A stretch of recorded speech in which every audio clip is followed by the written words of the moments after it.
Hey everyone, Mustang Doctor here. Today working on fuel mileage. We're in this 2015 Ford F-150. It's got the 5-liter Coyote engine in it, Gen 1. And basically what we've done is we've written a tune that's designed specifically for fuel mileage, to improve our fuel mileage. We're currently data logging right now. We've written the tune and flashed it to the PCM, and we're getting some quick data logs in. And one thing we're noticing so far right out of the gate is we're averaging 22, almost a little over 22 and a half miles per gallon. Little bit city, mostly highway so far. We're going to get a little bit more city here and then jump back on the highway and see where we're at. But we're definitely averaging over expectation, which these EPA, when they did the tests on these, they average 17 city highway. We're at 22 and a half right now. And we haven't done enough driving, I don't think, to really take advantage of the new tune. But what we've done in the tune is we adjusted quite a few parameters. The best part about this fuel mileage tune, though, guys, is it's not messing with AFR. So I think a lot of times if and when people are going to try to set up a fuel mileage tune, which I know is pretty rare, a lot of times they're just trying to jump in and they're trying to lean it out a little bit, but that's not good for the engine. that can be harmful for it. And we don't do that at all in this fuel mileage tune. So a few things that we've done with the tune itself. We've adjusted the D-cell fuel cutoffs. We'll talk about that in a little bit. We've adjusted the ECT throttle drive-by-wire, which allows us to stay out of the throttle a little bit, even if we don't mean to, with our foot pedal. We'll talk about that as well. We've adjusted the idle RPM down a little bit to save a little bit of fuel just when we're at idle. We've also adjusted the RPM by gear. So each gear we've limited max RPMs a little bit, just to save a little bit there on harder acceleration if we need to. We've also adjusted the shift schedule, which has helped a ton. And basically what that is the shifts from first to second, second to third, third to fourth, fourth to fifth, fifth to sixth. We've adjusted out everything from first to fifth. And then we basically took the 6-gear schedule and smoothed everything out. So we're really trying to keep the RPMs down below, right around 1,000 RPM if we can help it as we're driving. So that really helped us out as well. But jumping back to the D-cell fuel cutoff, basically what that is we limited that, or we dropped it down to 500 RPMs on both fuel cutoffs. And basically what that means is when we let off the gas and we're in D-cell mode, it's going to cut fuel. It's going to cut fuel out completely. Where most cars are still sending, a drop of fuel for every combustion cycle into each cylinder. And this is an 8-cylinder, so that's going to help us quite a bit when we're on deceleration, when we don't need the fuel. So, of course, once you get into the gas, that tip-in pulls that decel fuel cutoff right out, and we're back into fuel. I wouldn't call it fuel enrichment, but we're back into fueling. So we're just going to jump in and just kind of give you guys an idea of what it's like to drive right now, because one of the things that I really like with this is the shift schedules that we adjusted. So those are really, to me, it's just kind of an easy drive. Really helps keep the RPMs down and just shifts at a little bit lower RPM. And so far, just from, like I said, mostly highway, but getting on the highway, going through city a little bit, it's really got all of the RPM we need. And again, if you desire a little bit more acceleration with the fuel mileage as well, of course, we can just make those adjustments in the schedule. But just out of the gate, I really like the way this is set up. So don't know that I'll even do any more adjustments there.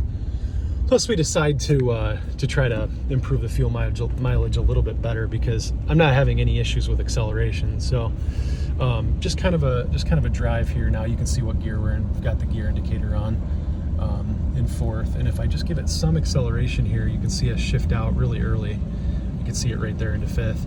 And like I said, we left sixth pretty much alone, fifth to sixth, so we could get a little bit more acceleration up top if we needed it. Again, I don't really need it, so I think we'll probably, especially there, so I think we'll probably back that out a little bit and improve this fuel mileage. So we're averaging down just a notch now that we're full city right now. So we'll give it a drive, and we're already kind of coming up just from the idle back there and takeoff. because of the tune. Like I said, mainly that shift schedule and the decel fuel cutoff are big components of that. And like I said, we've got the data log running, so we're running it decel fuel cutoff above 500 RPMs. So you can see our RPMs right there, even at idle, or I should say, yeah, idling down as we roll. We're still above 500 RPMs. So we were feeling some good fuel savings. You're not going to see it now that we're at a dead stop, but a lot of cars, if you guys do this and you go to come to a complete stop, or you go to let out of the gas, and you see the car jump to like 99 miles per gallon when you're going like 70 on the highway. That's because you're going so fast and you're out of the throttle enough. It's still fueling, but it's not nearly enough. So you're getting really good gas mileage, of course, at that point. Well, one of the things that you've probably noticed when you do that, as you slow down further and further, that gets worse. It doesn't stay at 99, even though you're off the gas the whole time. And that's basically because your decel fuel cutoff isn't adjusted the way ours is in this tune.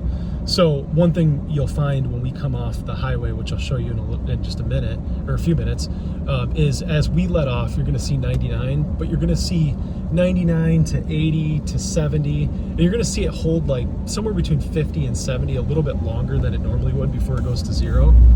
And that's, like I said, because of that decel fuel cutoff. So just kind of coming onto the highway now.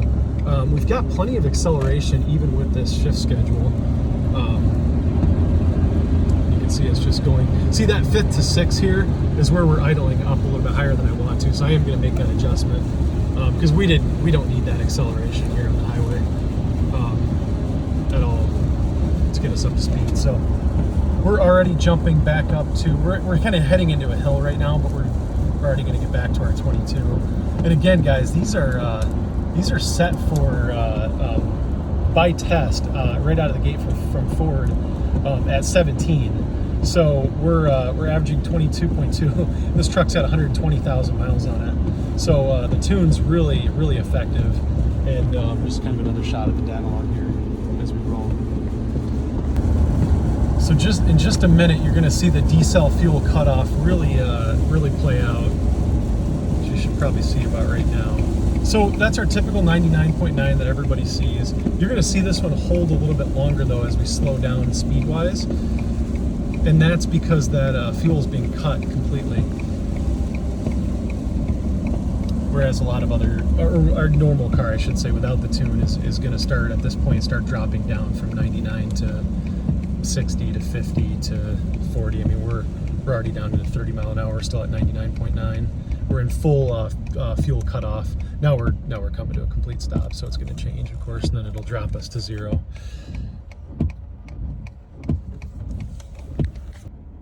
Okay, guys, there you have it. We finished our city driving, and we're averaging 20.9 miles per gallon. And this is on 93 octane. So I think what we're going to do is make a few more adjustments, drop down to 89 octane, and do some more testing. But so far, we're just about 4 miles per gallon better than what these things are brand new out of the factory with 120,000 miles on it. All right, guys, have a good one.